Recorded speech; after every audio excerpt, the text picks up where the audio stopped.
Welcome to the Building the Future of Android. My name is Niharika, and I'm going to talk about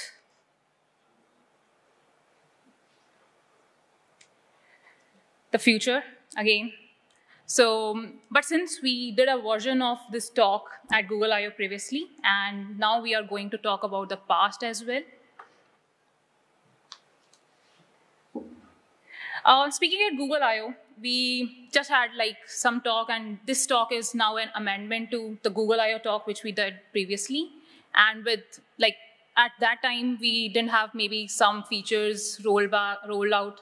So we are just doing this talk as an extended version where you get to know if these features are out or if you want to do some changes or not. So if you see here, we have just divided our talk into saying 3 parts, talking about the user experience.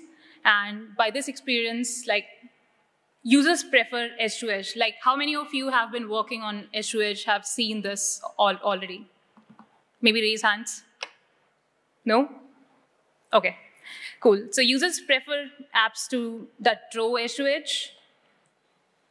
And so edge to edge, again, is the future. Android 15 enforces this edge to edge, making the status bar and gesture navigation bar transparent, as you can see here. Are you able to notice the difference? Isn't it cool? Okay. And this 3-button navigation is translucent by default to ensure contrast for accessibility. And then we have this, we just suggest you to use this Material 3 components for your top app bar and navigation bar. As always, I think we are always recommending that wherever possible. And for custom composables, you will need to handle insets like we have just done.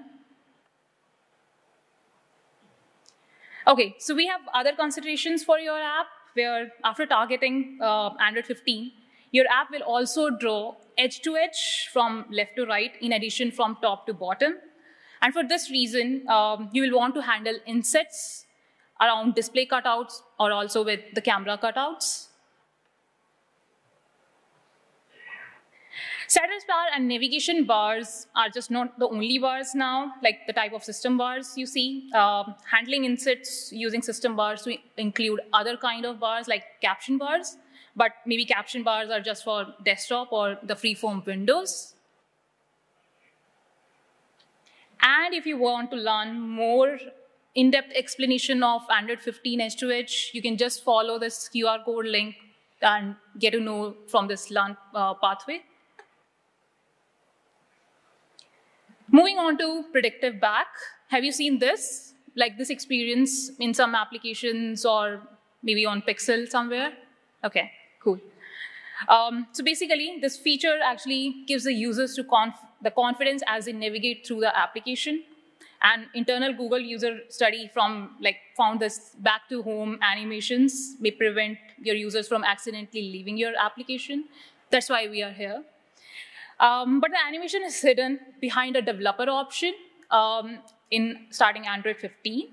So in Android 13, in Android 15, what we have done is just say goodbye to developer options, and your users will finally see these animations in your app as if your app supports predictive back, like this back to home animation you can see here. And this cross activity animation. And of course, this cross task animation too. So isn't it cool? So again, to support predictive back, you will need to migrate. And if your app doesn't really intercept back events, all you need to do is to get back to home, and cross activity or cross task animations, what you just see, is to just upgrade your Android X activity dependency and opt-in system animations in the Android manifest. And if your app doesn't support the back events, you will also want to stop using the key event key code back if you're using, or your own on-back pressed. Now what you need to do instead is use your on-back pressed callback for your views if you're using views, and for compose you need to use the back handler. But again, it's really easy to accidentally disabling the system animations with these callbacks. So if you intercept back in your root activity, like your main activity in your application, you will disable the back to home animation, so avoid intercepting back here. So predictive back is also supported with the fragment manager and the navigation component. Just make sure animations, you're using animations and the Android X transitions. Some material components and some material motions are also supported. And if you have a view-based app, which is a lot of applications have that, we have recently released a blog that help you understand how to add these predictive back animations to your app. And again, there are a lot more resources.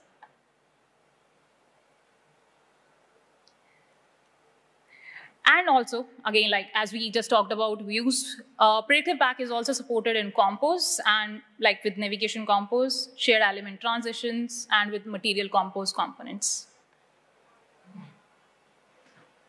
You can see the full code lab. This is a link, the QR code link. Just scan it, and you will get to know how we are building it step by step.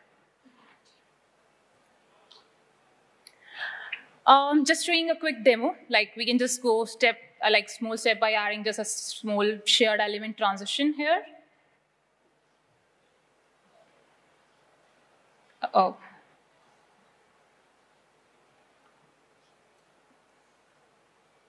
I think something happened.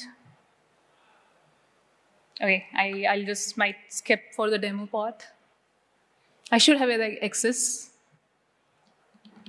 Okay. Cool. I will actually move to widgets. So what a wonderful wall of widgets.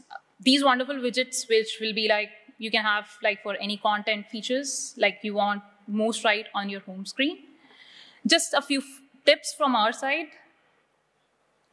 Design your widgets faster with our updated guidance. If you are using widgets, a lot of applications have been using that already. Secondly, use Jetpack Glance to develop widgets. At I/O, we announced the release candidate, and now that 101 is already stable. And third, use generated previews to create dynamic instead of static previews. So I was just looking at a contact widget to my home screen, the generated preview would show my manager. She's my manager, Rebecca. So whom do I know rather than Evelyn, whom I don't know. So you're going to actually have your favorite contacts on your home screen. And finally, make widgets dynamic. See the I/O talk. We have beautiful Android widgets with Jetpack Glance talk. And the code lab in this pathway to learn more about it. Okay. I know this might be controversial, but I'll talk about it. So people think that the future might include a lot more of AI stuff. We have an I/O talk on that, on how to add generative AI capabilities to your Android app. And if you miss the talk, you can get most of the content online through 2 I/O talks. See this talk to learn more around how to add generative AI to your Android app using the Gemini API. And this talk to learn more about Gemini Nano. And this is something like a perk. We announced a contest at I/O. It is still running. Best Android app wins $50,000, and the best overall app wins a custom electric DeLorean, so you can ride to the future in style. Okay, I'll just see if the demos are able to show. Otherwise, I have to skip it. Okay, so I'm just showing off some how Glance can be used to create interactive widgets at the same time using the Gemini API. I'm just importing a Google Client SDK here, which is like, again, like a tool for the prototyping the generative AI experience on Android. It's just a few lines of code to create the generative model, selecting the model name, then the API key, which I might have saved in my build config. The temperature controls the model randomness. I have just gone random, anything random here. And I'm keeping the maximum output relatively small because these are chats after all. To use a model, I created a suspend function since generate content is also a suspend function here. And create a prompt that returns a hello message, which is like something with that humor.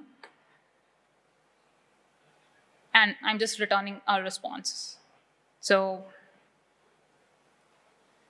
yeah, the demo didn't work. Okay.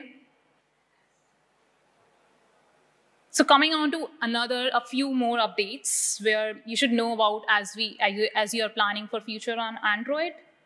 Android 15 improves the multitasking experience on large screen devices by supporting saved app pairs and taskbar pinning. Then it adds platform support for app archiving, allowing users to install and remove your app while retaining their app data. It adds PDF rendering improvements that are supported back to 12 through mainline, so you can now add more advanced PDF functionality to your application just with a Jetpack library. Plan to help just simplifying the integration further. SDR headroom control allows you to tune screens with SDR content, and SDR content, so that the SDR content doesn't look washed out. Also, Android 15 supports the loudness metadata in your AAC content so that your users can listen in a variety of environments without having to constantly adjust the volume. And we have added support for dynamic spatial audio over LE audio for improving the latency and performance. On the camera side, low light boost enhances real-time preview and video quality.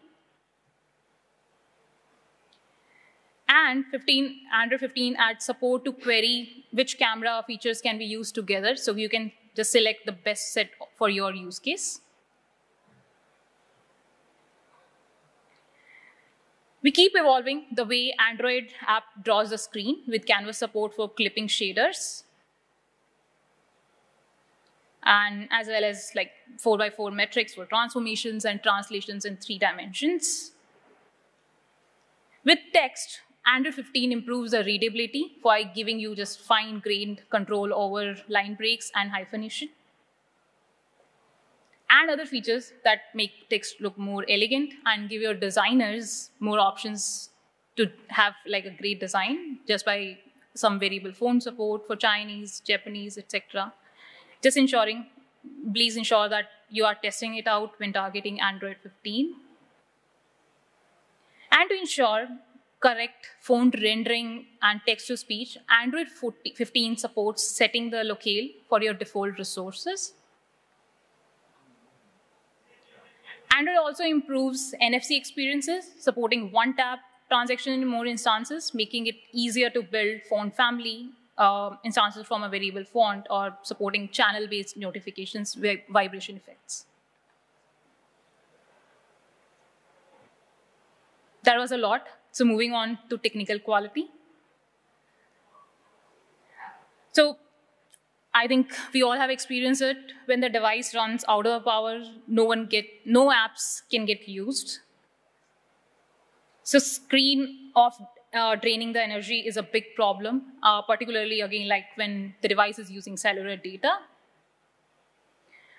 Which is why we have Work Manager, which actually allows you to have constraints, so you can defer background work until the device is charging or low power, or maybe Wi-Fi networks, or at least until the battery is no longer low. Last year, we created this super simple flowchart to help you understand how to do background work. And this year, we made it much straightforward. This is what we said last year for things working in the background. Android 14 added short background services. If you are using Work Manager, you might have encountered this or have been using it already. And Android 15 adds a new media processing service type for performing the time-consuming media operations. So if you are a media app, you could actually try this out. As again, like it's a part of our work to evolve the foreground services, like including the Target SDK, gated timeouts for media processing, and data sync services and boot completed restrictions. So foreground services provide awesome power with the requisite awesome responsibility. So make sure to remove unnecessary wake locks, stop the service like appropriately, and using the lifecycle aware components for any asynchronous work you want to do in your app. And you could use Perfetto to record power traces on supported devices. This allows you to actually examine your use of wake locks, the modem, foreground services, making sure that the device suspends properly when your task is done. Back in Android 14, your apps get frozen shortly after it has been moved to a cached state. While in Android 15, we are now clarifying that the behavior of these forced stopped applications, they now require some user interaction to be there to run again. And to help you understand like what your app has been doing when it starts and reduce unnecessary initialization, Android 15 now adds this application start info API. You can now add timestamps also to instrument your startup. And a listener, of course, to know like when your startup is complete. Android 15 also gives you more detail on the storage it's using, like even including your installed APK size, DEX opt artifacts also, and library size and more. So you definitely need to check this out. We have improved SQLite with the read-only transactions. You have some updates around the row counts and the ID retrieval without requiring. We have added support for the raw statements. So yeah, and now so more devices can use AV1 more efficiently. We have added opt-in platform support for the David codec from VLC. Updated the core libraries aligned with OpenJDK long-term supported releases that includes stricter string arguments, index validation, and changes to the language code handling. The cross-device SDK is still in developer preview, but we are actively using it to launch features such as call casting in the Google Meet, as well as in the Telecom Jetpack. Since last year, we have released the Telecom Jetpack library alpha to now improve voice over calling experience across Android surfaces. And Android 15 includes more to help improve technical quality, such as app managed profiling and additions to a dynamic performance framework. Last year, we reminded you of the move to 64-bit only devices, helping to improve performance and reduce the size of OS, but now requiring that all the 32-bit apps in C++ libraries to be compiled and updated to 64-bit.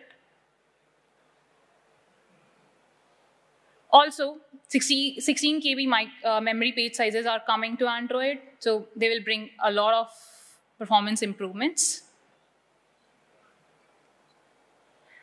But you may have to, again, like rebuild or get rebuilt any C or C++ libraries to support these new devices. So make sure you have tested your app against these.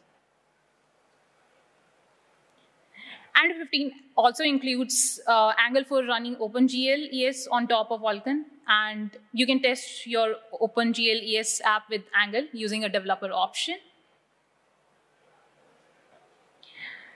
We have no plans to phase out for OpenGL ES, but we expect to only support OpenGL ES using Angle in the future.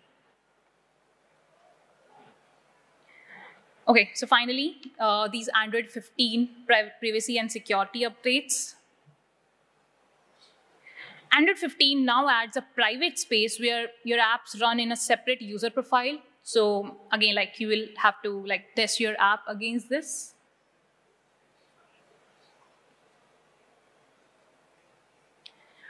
Again, Photo Picker is a great way to reduce your app's access to user data.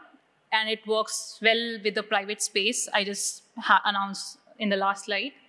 It also supports cloud photos with new customization options and the search also coming soon. And of course, I'm working on identity and authentication. The future has no passwords. Credential Manager aggregates sign in with Google, passkeys, and passwords into just one single interface. So if you are using email passwords, SMS OTP, or maybe sign in with Google, you can just refer to Credential Manager API.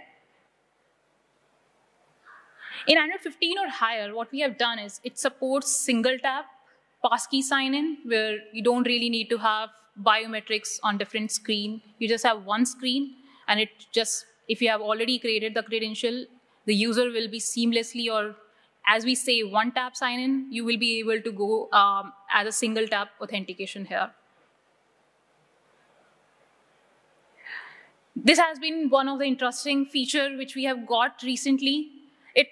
Credential Manager API now supports autofill, so your users can now see saved credentials in your keyboard suggestions, or when clicking any relevant input fields. So you don't really need to have another autofill API. If you are already using Credential Manager and you want to have the ease for your users, you can definitely see how the feature works.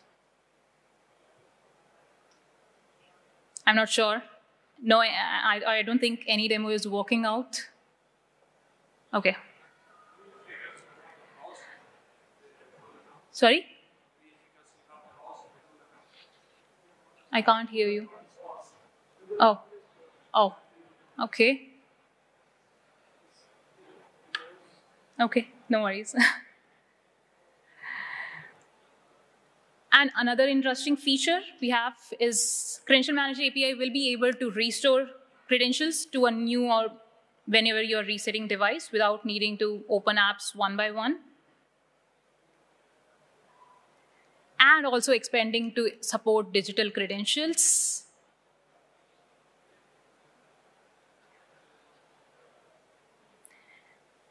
And will be coming to Wear OS as well. If you have like a lot of platforms your app supports, or your product supports, so definitely like we are expanding to all the form factors. Now coming to supporting the transition from the Google Fit APIs, we have introduced the recording API on mobile, which lets you measure steps and soon distance and calories in a power efficient way. And Health Connect now supports background and history rates, skin temperature, and the training plans. Android 14 prevented apps with a target SDK version less than 23 from being installed. Android 15 now bumps the minimum SDK version to Android 24. So you definitely need to test your app again. And with Android 15, we have added an opt-in flag that blocks your apps that don't match the top UID on the stack from launching those activities. In addition to that, the platform supports safe intents in strict mode, add mode changes to secure background activity, launches, and also expanding content URI permission checks.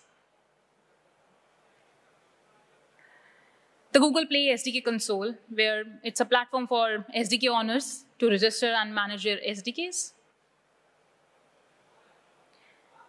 This platform actually gives the SDK owners to access their usage statistics, anonymous any crashes, any ANR reporting. And it also allows them to basically communicate directly with the app developers through Play Console and Android Studio. It lets SDK owners flag any SDK versions that have quality or security issues so that app developers know how to avoid them. What we have recently started allowing app developers to share those full crash reports with SDK owners directly from Play Console. And in turn, SDK owners can give guidance on how to fix these issues, and which like app developers see in Play Console as well as in Android Studio. You'll also get email warnings and persistent alerts for if any, like on policy status usage when using any non-policy compliant SDK versions as well. Until recently, SDK Console was an invite-only product, supporting over 120 widely used SDKs in a few business categories. We are now opening SDK Console to any SDK, including open source SDKs that are distributed from a single variable source. So if you are an SDK, you can just leverage this opportunity here. You can register your SDK on SDK Console, and I predict you will have better insights into your SDK's stability and usage in the future. So again, there's so much we could cover, but yeah, a lot of things have been messed up. But here are some additional predictions. What we'll have for the future is we'll see more form factors and large screen devices, more users with premium devices, more restrictions designed to improve battery life, a relentless focus on privacy and security, more ways for devices to work together, and of course, a lot more AI. So thank you. Thank you for bearing with me with a lot of technical glitches.